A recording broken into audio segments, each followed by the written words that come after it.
Well, history can repeat itself. Of course, we say this all the time, but due to that fact, which is scaring, that's what makes me talk about it. They are dangerous. People who are not sincere, who are liars, deny things. They are dangerous. Anyhow, not easy to be a survivor. By saying, well, these people are inferior.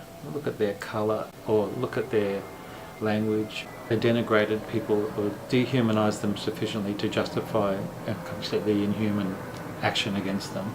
So there really were very institutionalised attitudes about difference, and they were very vicious. And it's going to take centuries to sort of wash that out of our cultures, I think. I don't forgive for the murderers. I don't. You can't forgive somebody who murders your parents and the entire family, who tortures you.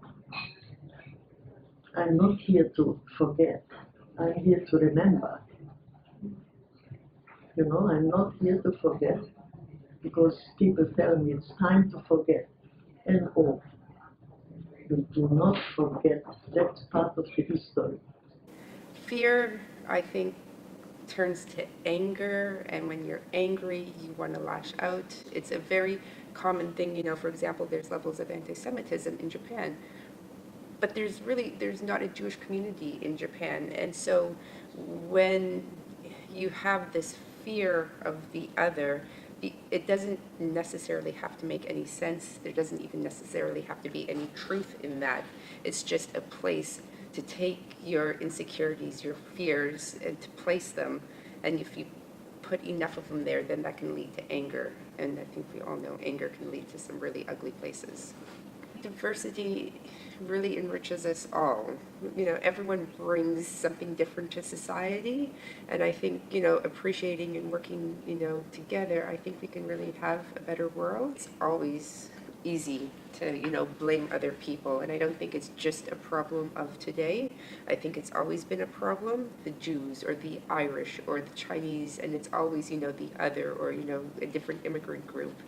And so I don't think it's new, but I think, now with, museums and, the sort of history in school, we all have the ability to kind of look at the past and hopefully take some lessons away to improve the world today. Some people who say, forget, don't live in the past, live for the future. I don't live in the past. The past lives in me. It's the difference. And I'm not here to forget.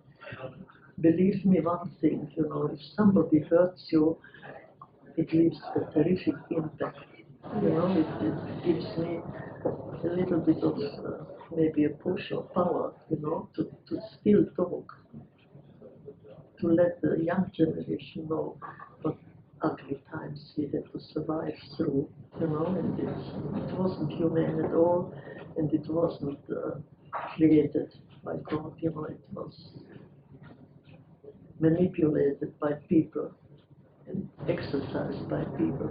There's a lot of pertinent reasons, I think, today to remember the Holocaust, because, as Jews, you know what it's like to be persecuted against, and I think that's why the community feels really strongly about standing up. It's been one of the pillars, I think, of the community, and I think with the events of the Holocaust, that just really reinforced that imperative of what it's like to be persecuted and now annihilated, and to really do what you can to stop. Yes, you should. It's dangerous because you never know these days, how they can attack you. But it's one of the things we had silent bystanders. And silent bystanders, not by me, was established after the war to be as criminal as the criminals themselves, because nothing was done. But if you see some harm done to other people, how can you tolerate